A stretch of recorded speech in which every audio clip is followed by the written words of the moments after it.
والله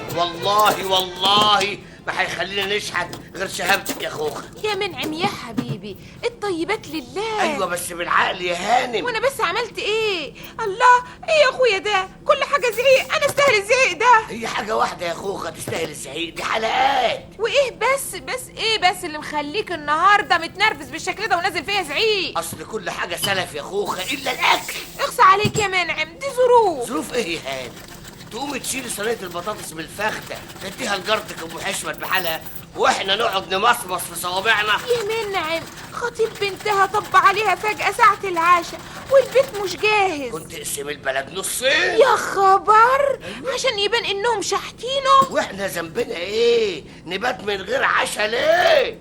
ده انت حتى مش دين يا منعم. طب دبريني، هنطفح ايه؟ التلاجة مليانة جبنة وزيتون ومربى وزبدة، وعندنا علبة دقة. دقة؟ هو الصبح طلع علينا ولا ايه؟ ليه يا منعم؟ اصل ده فطار يا خوخه مش عشاء. هو العشاء برضه لحمة وبطاطس ورز. فلسفيها بقى يا ست، انا مش عيان، افطميني بقى من الجبنه والزيتون. طب خلاص فضها السيرة بقى.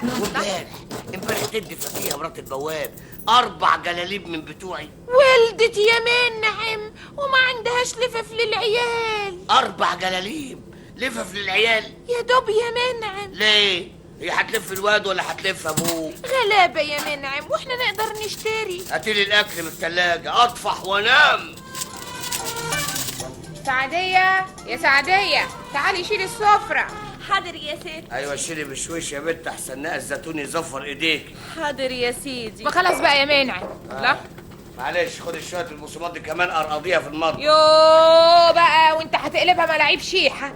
اقدر اتكلم بصراحة شوية؟ أوي يا مزمزيل، اتفضلي.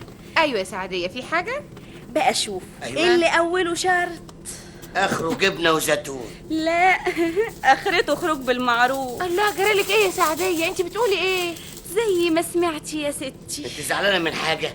بالعكس، ده انا هطق من الانبساط. ما انا بقول برضو. انت مش قاعده على كفوف الراحه؟ ما قلتش حاجة. وكل حاجة في ايدك، والاكل بتلهفيه كل وقت بوقته. مظبوط. والفلوس بتقروتيها من الخضار واللحمة بمنتهى النظام. مفتحة والله يا ست. والفكه بتصدريها من جيوبي اول باول. صح يا سيدي. امال عايزة بس تخرجي ليه؟ مكسوفة يا ستي. ليه بقى لا سمح الله؟ عملت حاجه بره لسه اللي فاتت دي كلها؟ الشهادة لله. لا. امال مكسوفة ليه يا ضنايا؟ اصلي هتجوز يا ست. يا لهوي. حقه يا اختي. هتجوز ودي فيها حاجة دي؟ لا ما فيهاش، بس ما تأخذونيش. قال ايش عملت الحرة؟ قالوا اتجوزت. مرحب. اهلا يا مزمزيل، اهلا. اصل يعني يا سعسع. لا اصل ولا فصل، عايزة اتجوز. انا دلوقتي مش صغيرة. ثم ايه يا مزمزيل؟ طبعا يا حبيبتي، انت وليا وكل حاجتك هتاخديها. بس يا بنتي، ده انت عشرتينا دلوقتي 10 سنين، جيتي مقصوفة الرقبة ما حصلتيش ركبتي، ودلوقتي بسم الله ما شاء الله قد الصنافور. مفيش حد يفضل على حاله. ياما الله، مش كنت تستني توفري لك قرشين للزمن؟ واذا كانوش دول هينفعوني دلوقتي، ينفعوني امتى؟ اهو برضو